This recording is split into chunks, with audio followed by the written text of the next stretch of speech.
is the global news update on top Accolade News. Tonight, power struggles, public outrage, and global ambition comes together, from courtrooms in Brazil to ballot boxes in Germany, from economic relief in Paris to political tensions in Belarus. These are the stories shaping the world and the lives of people everywhere. Stay with us as we bring you the headlines that matters. Brazil's former president sentenced to 27 years. Germany's conservative brace for far-right gains in popular state votes. France's inflation slows to 0.8% in August. Belarus releases 52 political prisoners in US sanctions deal.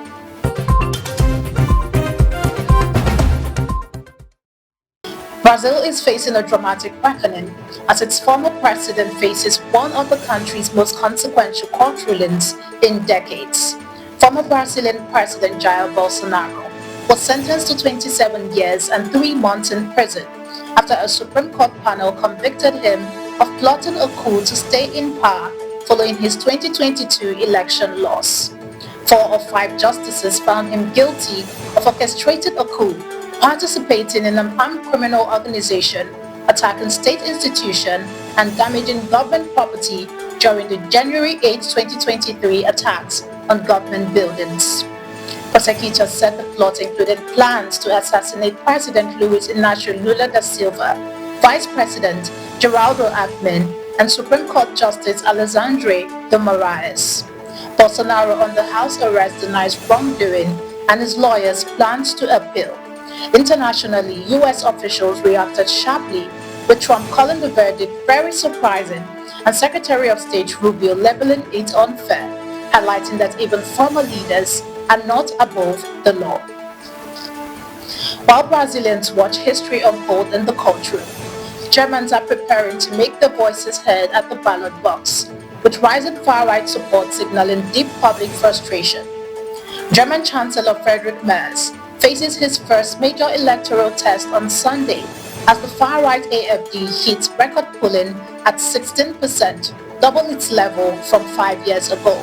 In North Rhine-Westphalia, Germany's most populous state, rising unemployment, economic stagnation, and voter frustration over immigration boost the AfD's appeal, while Merz's conservatives lead at 35%. Runoff elections could challenge mainstream parties' ability to form majorities, showing how even established democracies are vulnerable to rising fringe movements. As voters in Germany weigh political change, across the border in France, citizens are feeling the effect of economic stability, with inflation showing signs of easing. France's harmonized annual inflation rate eased to 0.8% in August from 0.9% in July, in line with preliminary estimates and analyst expectations. The slowdown was driven by weaker services price growth, which fell to 2.1% year-on-year from 2.5%, and a slight decline in manufactured goods prices. Clothing and footwear rose 1.4% year-on-year, reflecting reduced discounting compared with last year. The data supports comments from the Bank of France Governor Francio that inflation is under control, while the European Central Bank maintained interest rates, citing a stable Eurozone economy.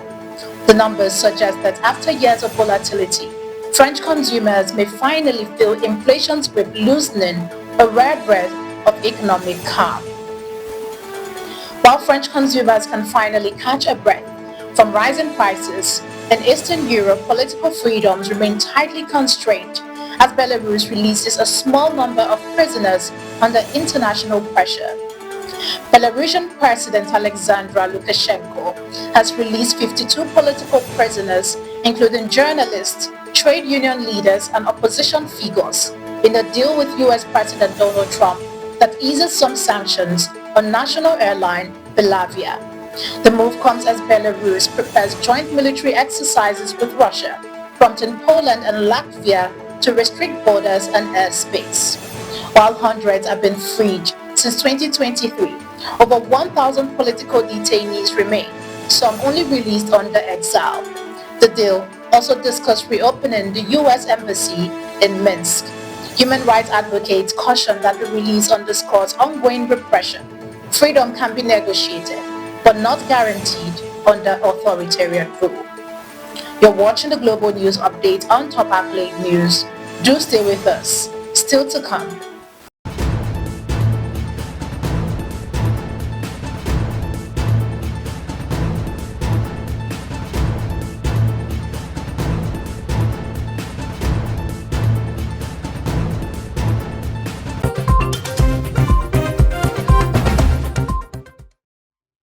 Thanks for staying with us. International labor issues are making headlines as hundreds of South Korean workers return home fleeing a major U.S. immigration raid. Hundreds of South Korean workers detained in a U.S. immigration raid at the Hyundai LG battery plant in Georgia returned to Seoul on Thursday. The Korean air flight carried 316 South Korean and 14 foreign employees after last week's raid, which arrested 475 people. Most were on visas not permitting hands-on construction, prompting Hyundai and LG to warn of a 2 to 3 months delay in factory completion. South Korean officials secured assurances that returning workers would face no U.S. repercussions. The raid drew UN criticism and raised concerns about future investment, highlighting that human capital can be as critical as financial capital. From labor dispute to lethal violence on campus, the global news cycle reminds us that both human and public security remain fragile in today's world. The FBI released additional photos on Thursday of a person of interest in the fatal shooting of American conservative commentator Charlie Kirk at Utah Valley University on September 10, 2025, and announced a reward of up to $100,000 for information leading to an arrest. Kirk was shot while addressing students despite heavy security and was pronounced dead at a hospital hours later. Investigators recovered the high-profile bolt-action rifle linked to the suspect's escape, who was tracked arriving near the campus, taking a rooftop position and fleeing into a nearby neighborhood. Two individuals initially held as persons of interest were later released, with authorities warning the public against harassment. The case highlights the vulnerability of public figures in similarly secure settings. Violence can pierce even the tightest defenses. Even as politics and security dominate headlines, the world of entertainment is not untouched, with international conflicts now shaping who takes the stage at global events like Eurovision. Ireland has announced it will withdraw from the 2026 Eurovision Song Contest if Israel is allowed to participate, citing concerns over the ongoing conflict in Gaza. Broadcaster RTE condemned the loss of lives, attacks on journalists, and hostage situations, while the final decision would depend on the European Broadcasting Union's confirmation of Israel's status. The announcement highlights how geopolitical tensions are increasingly influencing international culture events, showing that even music competitions are not immune to global politics. Finally, in sports, FIFA receives over 1.5 million ticket applications in 24 hours of 2026 World Cup. FIFA announced on Thursday that more than 1.5 million ticket applications from fans in 210 countries were submitted within 24 hours of the 2026 World Cup pre-sale launch.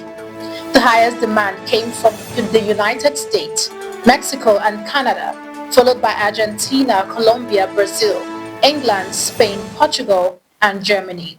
The expanded 48-team tournament will feature 104 matches across 16 host cities in North America. Applications are open until September 19th, with successful applicants notified starting September 29th, and ticket sale begin October 1st, starting at $60 with dynamic pricing. The overwhelming response underscores the World Cup's global magnetism, proving that soccer remains the world's most unifying sport. From revolutions and elections to music stages and stadiums, tonight's story showed that the world is in motion, and the consequences of these events touch us all. In times of uncertainty, awareness is our most powerful tool. I am Ojoromi Okocha.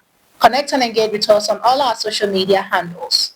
Do have a wonderful day and keep watching the global news updates on Top Accolade News.